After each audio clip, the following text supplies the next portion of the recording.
ಮಲೆನಾಡ ಹೆಬ್ಬಾಗಿಲು ಶಿವಮೊಗ್ಗಕ್ಕೆ ಕರ್ನಾಟಕ ಅರಣ್ಯ ಸಚಿವ ಭೇಟಿ ನೀಡಿದ್ದು ನಗರದ ಹುಲಿ ಸಿಂಹಧಾಮಕ್ಕೆ ಭೇಟಿ ನೀಡಿದ್ರು.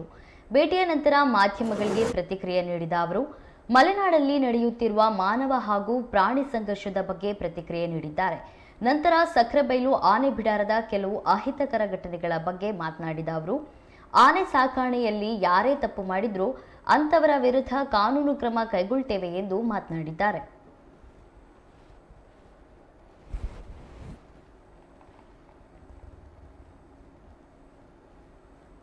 ಈಗಾಗಲೇ ಹೇಳಿದ್ದೇನೆ, ಎಲ್ಲೆಲ್ಲಿ ಅವಶ್ಯಕತೆ ಇದೆ ನೋಡಿ, ವನ್ಯಜೀವಿಗಳ ಸಂರಕ್ಷಣೆನೂ ಆಗಬೇಕು, ಪ್ರಕೃತಿ ಪರಿಸರನೂ ಉಳಿಬೇಕು, ಅದರ ಜೊತೆಯಲ್ಲಿ ಅಭಿವೃದ್ಧಿನೂ ಆಗಬೇಕು. ಸುಸ್ಥಿರ ಅಭಿವೃದ್ಧಿ ಅಂತ ಹೇಳ್ತೀವಿ.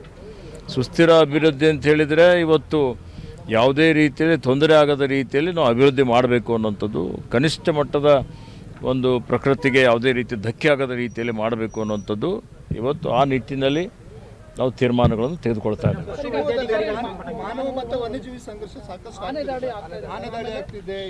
ಮಾನವ ವನ್ಯಜೀವಿ ಸಂಘರ್ಷದ ಬಗ್ಗೆ ನಮ್ಮ ಸರ್ಕಾರ ಅತ್ಯಂತ ಗಂಭೀರತೆಯಿಂದ ಇದನ್ನು ಪರಿಗಣನೆ ಮಾಡಿದೆ. ಈಗಾಗಲೇ ನಾವು ಇವತ್ತು ಆನೆ ಕಾರ್ಯಪಡೆ ಮಾಡಿದ್ದೇವೆ, ಚಿರತೆ ಕಾರ್ಯಪಡೆ ಮಾಡಿದ್ದೇವೆ, ಸಿಬ್ಬಂದಿಗಳ ನೇಮಕಾತಿ ಹೆಚ್ಚಿನ ರೀತಿಯಲ್ಲಿ ಮಾಡ್ತಾ ಇದ್ದೇವೆ, ಅವ್ರಿಗೆಲ್ಲ ರೀತಿಯ ಸಲಕರಣೆಗಳು ಕೊಡ್ತಾ ಇದ್ದೇವೆ. APC ಕ್ಯಾಂಪ್ ಮಾಡಿದ್ದೇವೆ, ಆ್ಯಂಟಿ ಡಿಪ್ರೆಡೇಷನ್ ಕ್ಯಾಂಪ್ ಮಾಡಿದ್ದೇವೆ, ಸೋಲಾರ್ ಫೆನ್ಸಿಂಗ್ ಮಾಡಿದ್ದೇವೆ, ರೈಲ್ವೆ ಬ್ಯಾರಿಕೇಡ್ ಮಾಡಿದ್ದೇವೆ, ಕಂದಕಗಳ ನಿರ್ಮಾಣ ಮಾಡಿದ್ದೇವೆ, ಮತ್ತು ಎಲ್ಲರಿಗೂ ಜಾಗೃತಿ ಮೂಡಿಸುವಂಥ ಕೆಲಸ ಕಾರ್ಯಗಳನ್ನು ಮಾಡ್ತಾ ಇದ್ದೇವೆ. ಕಮಾಂಡ್ ಸೆಂಟರ್ ಮಾಡಿದ್ದೇವೆ. ಇವತ್ತು ಇಂಟಿಗ್ರೇಟೆಡ್ ಕಮಾಂಡ್ ಸೆಂಟರ್ ಬೆಂಗಳೂರಿನಲ್ಲಿ ನಾನು ಉದ್ಘಾಟನೆಯನ್ನು ಮಾಡಿದ್ದೇನೆ. ಆದಷ್ಟು ಮಟ್ಟಿಗೆ ಇವತ್ತು ಮನುಷ್ಯರ ಜೀವ ಅತ್ಯಮೂಲ್ಯವಾದಂಥದ್ದು, ಆ ಜೀವಕ್ಕೆ ಬೆಲೆನೇ ಕಟ್ಟಲಿಕ್ಕೆ ಆಗೋದಿಲ್ಲ. ಹೀಗಾಗಿ ಎಲ್ಲ ರೀತಿಯ ಕ್ರಮಗಳನ್ನು ತೆಗೆದುಕೊಳ್ತಾ ಇದ್ದೇವೆ. ನಮ್ಮ ಅಧಿಕಾರಿಗಳು ಹಗಲಿರುಳು ಶ್ರಮ ಮಾಡ್ತಾ ಇದ್ದಾರೆ. ಇವತ್ತು ನಾನು ದೇವರಲ್ಲಿ ಪ್ರಾರ್ಥನೆ ಮಾಡ್ತಾ ಇದ್ದೇನೆ, ಒಂದೇ ಒಂದು ಜೀವ ಕಳೆದುಕೊಳ್ಳದ ರೀತಿಯಲ್ಲಿ ಇವತ್ತು ಮಾನವ ಪ್ರಾಣನೂ ಉಳಿಬೇಕು ಮತ್ತು ವನ್ಯಜೀವಿಗಳು ಸಂರಕ್ಷಣೆ ಆಗಬೇಕು ಅನ್ನೋಂಥದ್ದು ನಮ್ಮ ಒಂದು ದೇವೋದ್ದೇಶ. ವೈದ್ಯಾಧಿಕಾರಿಗಳಿಗೆ ಸಂಬಂಧಪಟ್ಟಂತೆ ಇದು ಪೂರಕವಾಗಿ 12 ಹುದ್ದೆಗಳಲ್ಲಿ ಬರೀ 5 ಹುದ್ದೆಗಳಷ್ಟೇ. ಈಗಾಗಲೇ ಮಾನ್ಯ ಮುಖ್ಯಮಂತ್ರಿಗಳು 15 ಜನ ಪಶು ವೈದ್ಯಾಧಿಕಾರಿಗಳಿಗೆ ಇವತ್ತು ಅವ್ರ ನೇಮಕಾತಿ ಮಾಡಿಕೊಳ್ಳಿಕ್ಕೆ, ನೇರ ನೇಮಕಾತಿ ಮಾಡಿಕೊಳ್ಳಿಕ್ಕೆ ನಮಗೆ ಅನುಮತಿಯನ್ನು ಕೊಟ್ಟಿದ್ದಾರೆ. ಆರ್ಥಿಕ ಇಲಾಖೆಯವರು ಅದನ್ನು ಕ್ಲಿಯರೆನ್ಸ್ ಮಾಡಿದ್ದಾರೆ. ಇವತ್ತು ನಿಯಮಾನುಸಾರ ಅದನ್ನು ನಾವು ನೇರ ನೇಮಕಾತಿ ಮಾಡಿಕೊಡುವಂಥ ಒಂದು ಪ್ರಕ್ರಿಯೆ ಆದಷ್ಟು ಬೇಗ ಪ್ರಾರಂಭ ಮಾಡಿ 6 ತಿಂಗಳ ಒಳಗಾಗಿ ನೇಮಕಾತಿ ಮಾಡಿಕೊಳ್ಬೇಕು ಅಂತೇಳಿ ಸೂಚನೆಯನ್ನು ಕೊಟ್ಟಿದ್ದೇನೆ. ಅಲ್ಲಿವರೆಗೆ ತಾತ್ಕಾಲಿಕವಾಗಿ ಹೊರಗುತ್ತಿಗೆ ಆಧಾರದ ಮೇಲೆ ಇವತ್ತು ಪಶು ವೈದ್ಯರಿಗೆ ನೇಮಕಾತಿ ಮಾಡಿಕೊಳ್ಳಿಕ್ಕೆ ಈಗಾಗಲೇ ಅವರಿಗೆ ಅನುವು ಮಾಡಿ ಕೊಟ್ಟಿದ್ದೇವೆ. ಎಷ್ಟು ಹುದ್ದೆಗೆ ಸದ್ಯಕ್ಕೆ ಅವಶ್ಯಕತೆ ಇದೆ ಅಷ್ಟು ಹುದ್ದೆಗಳು ಭರ್ತಿ ಮಾಡಿಕೊಳ್ಳಿಕ್ಕೆ ಅವರಿಗೆ ನಾವು ಅವಕಾಶವನ್ನು ಮಾಡಿಕೊಟ್ಟಿದ್ದೇವೆ. ಪರ್ಮನೆಂಟ್ ಆಗಿ 15 ಹುದ್ದೆಗಳನ್ನು ಭರ್ತಿ ಮಾಡಿಕೊಳ್ಳುವಂಥ ಪ್ರಕ್ರಿಯೆಯನ್ನು ಪ್ರಾರಂಭ ಆಗ್ತಾ ಇದೆ. ನೋಡಿ, ಸಕ್ಕರೆಬೈಲಲ್ಲಿ ಸ್ವಲ್ಪ ಇವತ್ತು ಆನೆಗಳ ಅನಾರೋಗ್ಯ ಇದೆ ಅನ್ನುವಂಥದ್ದು ನನಗೆ ಮಾಹಿತಿ ಬಂದ ತಕ್ಷಣ ಹನುಮಂತಪ್ಪಗೆ ನಾನು ಸೂಚನೆಯನ್ನು ಕೊಟ್ಟು ಇವತ್ತು ಹಿರಿಯ ಪಶು ವೈದ್ಯರುಗಳಿಗೆ ಕಳಿಸಿ ಆನೆಗಳಿಗೆ ಆರೈಕೆ ಮಾಡಬೇಕು, ಅವರಿಗೆ ಚಿಕಿತ್ಸೆ ಕೊಡಬೇಕು ಅಂತ ಹೇಳಿದ್ದೇನೆ. ನನ್ನ ವರದಿನೂ ಬಂದಿದೆ, ವರದಿ ಮೇಲೆ ಕ್ರಮ ತಗೊಳ್ತೀವಿ. ಅದೆಲ್ಲವನ್ನು ನಾವು ಅತ್ಯಂತ ಗಂಭೀರತೆಯಿಂದ ಪರಿಗಣನೆ ಮಾಡಿದ್ದೇವೆ. ಅದರಲ್ಲಿ ಯಾರ್ಯಾರು ಶಾಮೀಲಾಗಿದ್ದಾರೆ ಅಂಥವ್ರ ಮೇಲೆ ಕ್ರಿಮಿನಲ್ ಮೊಕದ್ದಮೆ ಹಾಕ್ತೀವಿ. ಆಗ್ತದೆ. ಈಗ ನೋಡಿ, ಇದುವರೆಗೂ ಯಾರ ಗಮನಕ್ಕೂ ಬರ್ತಾ ಇರಲಿಲ್ಲ. ಈಗ ಸರ್ಕಾರದ ಗಮನಕ್ಕೂ ಬರ್ತಾ ಇದೆ, ಸರ್ಕಾರ ಕ್ರಮನೂ ತಗೊಳ್ತಾ ಇದೆ, ಅರಣ್ಯ ಇಲಾಖೆ ಕ್ರಮ ತಗೊಳ್ತದೆ.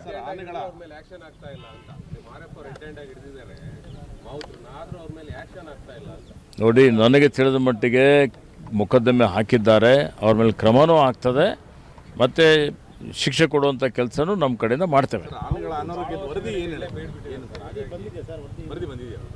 ನೋಡಿ, ಈಗಾಗಲೇ ಇವತ್ತು ಅದಕ್ಕೆ ನಾನು ತನಿಖೆಗೆ ಆದೇಶ ಕೊಟ್ಟಿದ್ದೇನೆ. ಇವತ್ತು ವರದಿ ಅಧ್ಯಯನ ಮಾಡಿ ನಿಮಗೆ ಮತ್ತೆ ಪ್ರತಿಕ್ರಿಯೆ ಕೊಡ್ತೇನೆ. ಇವತ್ತು ಶೆಟ್ಟಿಹಳ್ಳಿ ವನ್ಯಜೀವಿ ಧಾಮದ ಏನು ರೀನೋಟಿಫಿಕೇಷನ್ ಪ್ರಸ್ತಾವನೆ ಸುಮಾರು 2016ರಿಂದ ಅದು ಪೆಂಡಿಂಗ್ ಇದೆ.